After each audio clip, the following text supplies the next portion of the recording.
Swayam Prabha. Digital India. Educated India.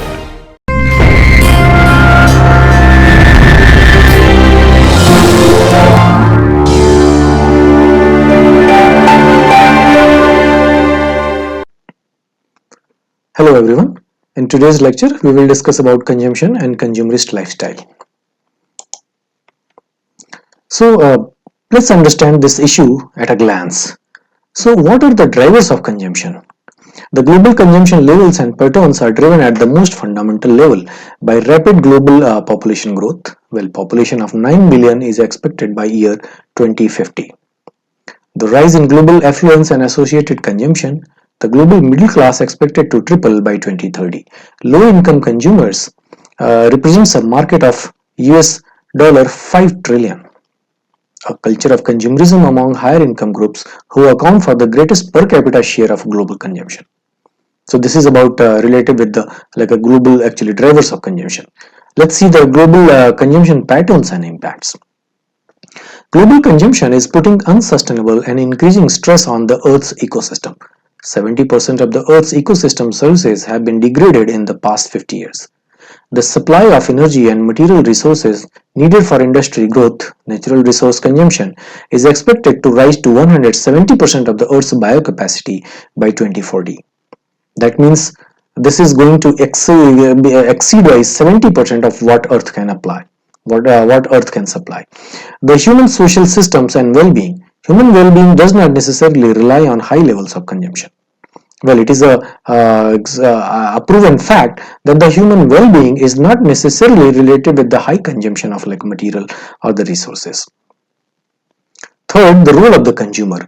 The consumer attitude and behavior. Consumers are increasingly concerned about environmental, social, and economic issues, and increasingly willing to act on those concerns.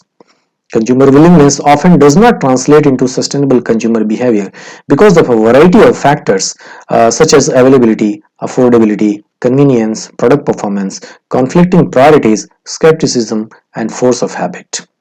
So these are actually relations with the consumer. So how the consumer is going to drive this whole consumeristic actually approach is lot depends on the consumer itself. Let's see the fourth one, the role of businesses mainstreaming sustainable consumption. The business case, the business approaches to sustainable consumption can be grouped into three broad categories: innovation, choice influencing, and choice editing. Let's see. Innovation, business processes for the development of new and improved products, services, and businesses are shifting to incorporate provisions for maximizing societal value and minimizing environmental costs. Choice influencing, the use of marketing communications and awareness raising campaigns to enable and encourage consumers to choose and use products more efficiently and sustainably. Choice editing, the removal of unsustainable products and services from the marketplace. Okay, let's go to the fifth point, the challenge ahead and options for change. To be able to lead sustainable lifestyle based on informed purchasing decisions and changes in behavior, consumers need the support of all actors in society, business, government, and civil society. Business sees a need for further dialogue with stakeholders such as consumers, retailers, marketers, policymakers, NGOs, and between businesses to define sustainable products and lifestyle and to formulate actionable responses.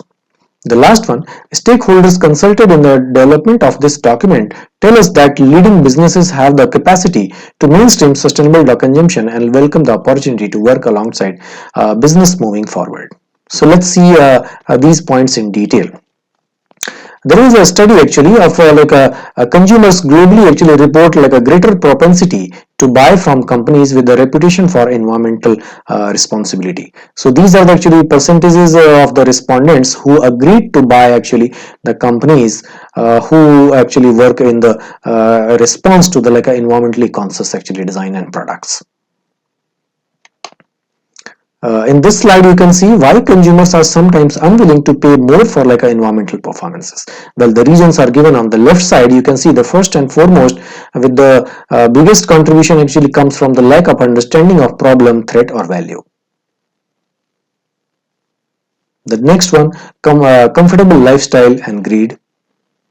The third one talks about associated high cost, perceived higher taxes.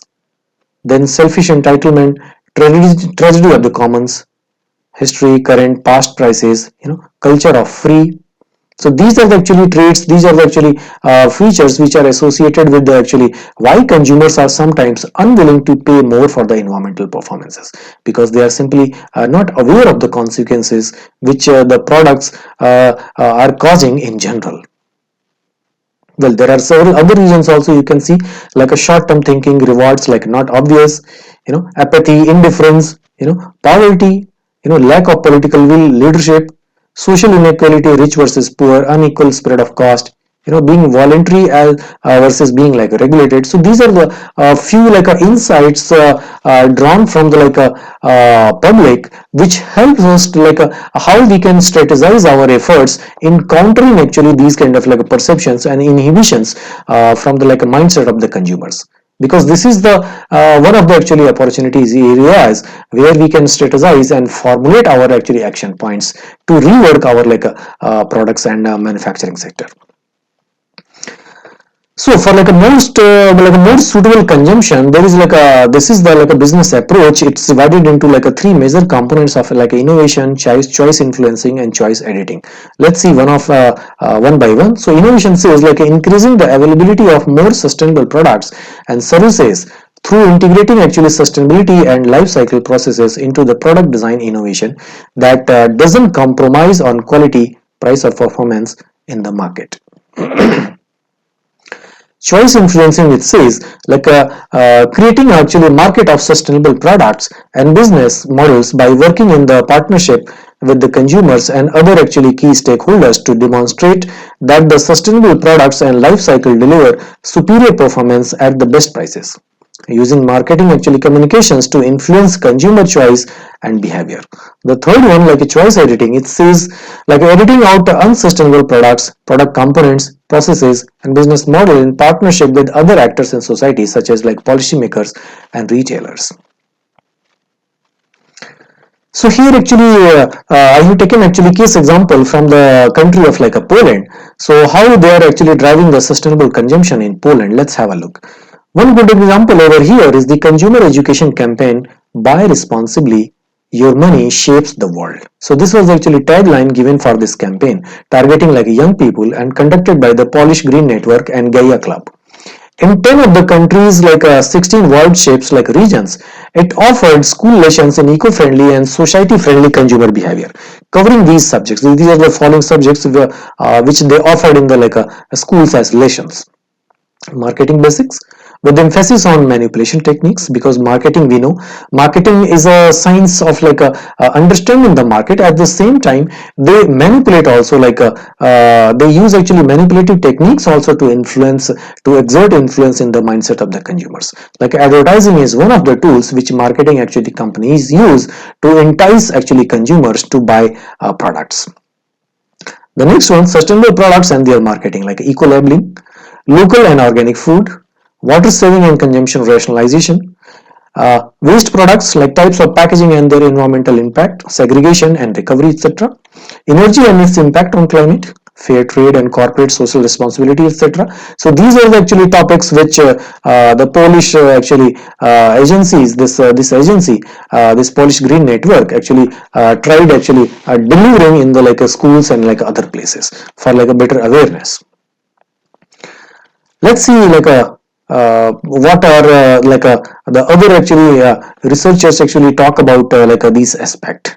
So here one of this is, it talks about like we are jeopardizing our future by not reining in our intense but geographically and demographically uneven material consumption, by failing to adequately limit population growth, reassess the role of an like economy rooted in growth, reduce greenhouse gases, incentivize renewable energy, protect habitat, restore ecosystems, curb pollution, halt deforestation, and constrain invasive alien species. Humanity is not taking the urgent steps needed to safeguard our imperialist biosphere. For example, it is mentioned over here, like even like containing the invasive species, because what happens is sometimes like the animal species, sometimes the like plant species, they move to the like unknown, like unnative like location, then they start actually growing over there in a huge quantity. In turn, they actually end up killing or disturbing the actually local balance of the species which are existing prior to actually the arrival of this alien species. So it is very important to curb actually such actually movements also of different species to the alien worlds. So this was actually said in the World Scientist Warning to the Humanity. This was actually a second notice. So this can be this article can be referred at this location, as given here. So how actually the consumerism is being driven in the society? There are some more actually examples I would like to bring to you. Like a shifting consumers to behave actually sustainably is one of the actually approaches where we can start bringing some change in the mindset of the people. So here in this actually slide I would like to mention, like at the first glance it might appear that the goals and assumptions of marketing are incomplete with the goals and assumptions of sustainability. Traditional marketing encourages growth, promotes the endless quest for satisfying actually needs and wants, and seem to view resources as ever abundant. In contrast, a sustainability actually focus suggests that utilized resources can be renewed by mimicking the circular flows of resources in nature, and it represents the fact that capacity of both resources and the environment are limited. We argue that because of this apparent contradiction, marketing and sustainability are inextricably intertwined. What is eco-labeling? Let's see.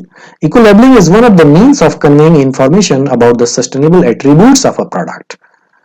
Labels that are attention like a grabbing, easily understandable and consistent across like a categories can enable consumers to make better informed eco-friendly decisions. It has been suggested that eco-labels would be more effective if they were contrasted against negative labels that highlight products with environmentally harmful attributes. Eco-labeling can seem more transparent and unbiased if it is certified by a third party that validates the sustainability claims. However, it is important to note that some work suggests eco-labels do not play a strong role in predicting consumer food selections. Well, so these are the some observations, these are the some actually research outputs by several researchers. So this is how actually eco-labeling can be actually taken into the market. So here there's another actually researcher, he says like a conscious consumerism is a lie. Here's a better way to help save the world. Let's see what he says. Instead of buying expensive organic sheets, donate that money to organizations that are fighting to keep agriculture runoff to our rivers. Next, instead of driving to organic apple orchard to pick your own fruit, use that time to volunteer for an organization that combats food deserts.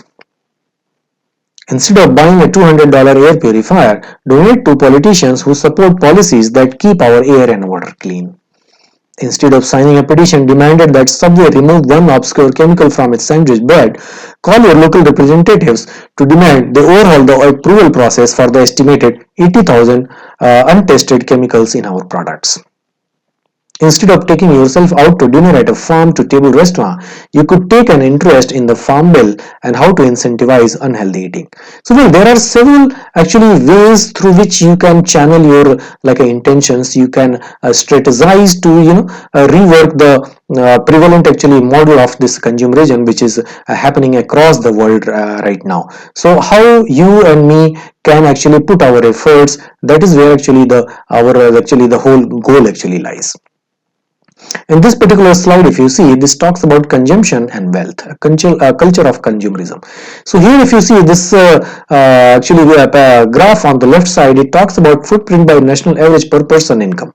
So this is a chart between the data is between like a year 1961 to 2003. So here this like a red line shows the high income countries, blue line by blue line by for a middle income countries, and a green line for a low income countries. So there if you see the global hectare per person, this is the data from year 2003. So for a low income countries it is less than 1, for a middle income countries it is between 1 to 2 but not above 2, and for a high income countries it is between a range of 3 to 6, which is very high. So this is the like a consumers in wealthy countries account for the greatest actually per capita environmental footprint. So this is very like a direct and evident that the wealthy countries, they exert a higher actually global like a per person like a environmental footprint. So how this we can relate it with the well-being? So well-being is not necessarily correlated with high levels of consumption, because these countries, these high-income countries, these high spending countries, they suffer also like with the several like lifestyle diseases these days. So how this actually article says over here, let's see, the new economics actually foundation's happy planet index ranks a nation's progress based on the amount of the earth resources its inhabitants use and the length and happiness of people's like lives. Although this is a contentious area of research, it yields some interesting insights. According to the study, a high consumption level does not necessarily guarantee happiness. Well, we have seen actually these studies in our previous lectures, like how happiness is more important than the GDP per person. Because in the overall like purpose of the life, what does anyone want is the happiness and satisfaction. So this research actually claims that people can live long, happy without actually using more than their fair share of the earth's resources. While no country combines high GDP with the low life satisfaction, many poorer countries actually achieve levels of life satisfaction just as high as if you see that there are two like observations points given over here, like it exceeds Earth's average capacity per person. High development, they are like a wealthier neighbors, and the second one talks about above a minimum level. There is no apparent actually correlation between per capita GDP and life satisfaction. So this actually gives us this direct like insight that a higher GDP doesn't necessarily means like the happiness is more or the satisfaction levels are more. So that in turns like relates to this hypothesis that the higher consumption rates are not going to give the desired actually happiness. So in this slide we will discuss like expectation of businesses industrialized and emerging economies. So there are actually key areas given on the left side, and expectations in the industrial countries and expectations in the emerging economies. So what are those things? Let's see one by one. On the economic development like area, the industrial countries they should remain competitive and offer development opportunities to the emerging economies. And what these emerging economies should do is to contribute to the country's development, especially in structurally like weak regions. On the ethics and management area, promote the adoption of environmental and social standards throughout the value chain, especially among suppliers. Create transparency regarding economic, ecological, and social aspects of corporate activities, especially in emerging economies. Support human rights. In the emerging economies, it works out as like act ethically and legally, establish high environmental and social standards, and set an example for suppliers and competitors. Help to build management competencies and institutions. On the in the area of like employees and jobs, promote job security through employee training and development. Proactively address challenges like equal opportunity and population aging. For the emerging economies, create jobs and train employees, ensure occupational safety and health protection, promote and raise employee awareness of environmental protection. In the next key area of products and marketing, ensure product safety, offer quality products at fair prices, promote sustainable consumption through ethically and ecologically sound products, and by informing consumers and raising their awareness. For the emerging economies, it is said that develop and market quality products for those at the bottom of the affluence pyramid. Ensure that products are safe and environmentally compatible. Consider the cultural and social context. Well, these are the traits which are necessary for any sustainable practices. Let's go to the next one. This key area of like resource efficiency and climate protection talks about for the industrial economies as a stronger focus on products, dematerialization of the economy by moving from product to service oriented business models. This we will discuss in more detail in the lens chapter. Further point, help to reduce greenhouse gas emissions. For the emerging economies, it talks about like a transfer know-how and modern energy and resource conserving technologies. Satisfy growing consumer needs with products that use limited resources efficiently. The last one, social commitment, key area.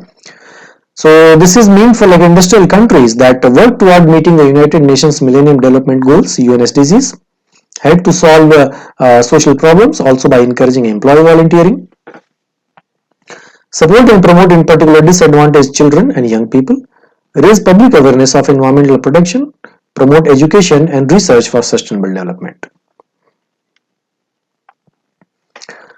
This slide talks about the consumers favor cost efficient or convenient behavior changes over others that would see like a more carbon but requires a sacrifice. So here we will see like there is a comparison actually chart given on the like a x and y axis.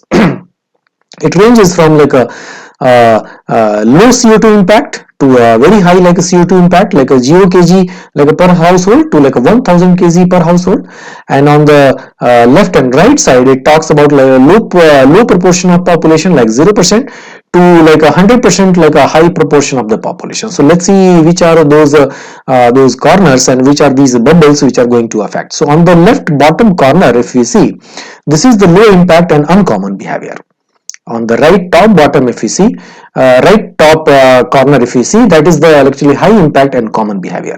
So in this one there are like these bubbles given, like if we like eat more food that is like locally in season, so obviously there will be very little CO2 emission. If we install like a micro generation, okay, that will be of like a comparatively like a lower CO2 emission, but will be very little number of actually population is going for that. You know, adopt lower impact diet, well the very fewer number of like population is doing that. Well, it has also like a respectable like amount of like a CO2 emissions causing due to this. On the top portion if you see, avoid unnecessary flights. So these flights and high efficient like vehicles, you know, and these are the actually major actually impacting entities as far as like a impact of like a CO2 is concerned. In this slide, we will talk about like the roles of the government, consumers, and businesses in fostering sustainable consumption. So the first one, if you see on the in the blue, actually this drop, this talks about international agreements, national policies, framing laws and regulations, you know, planning fiscal structures and incentives, infrastructure and services, you know, such as like transport, recycling, etc. Guidance for businesses and consumers, monitoring, enforcement. So these are the actually tasks majorly assigned for like governments and regulators. Okay, on the left side, if you see the what could be the role of the businesses. Economic development, legal compliance, ethical practices, sustainable sourcing, production and distribution, eco-efficiency and waste reduction, consumer choice editing, consumer choice influencing, recycling, innovation, example setting. At the bottom, if you see what could be the role of the civil society, NGOs, etc., independent assessment, high-profile public campaign, critique or endorsement, thought leadership, choice influencing. On the right side, if you see in the red color, what could be the role of the consumers, purchasing decisions, lifestyle choices, political support, peer-to-peer influencing. So these are the actually probable rules which these like stakeholders can adopt for like a better workmanship for this moving towards like a sustainable development goals. With this, we are coming to the end of this lecture. Thank you, everyone.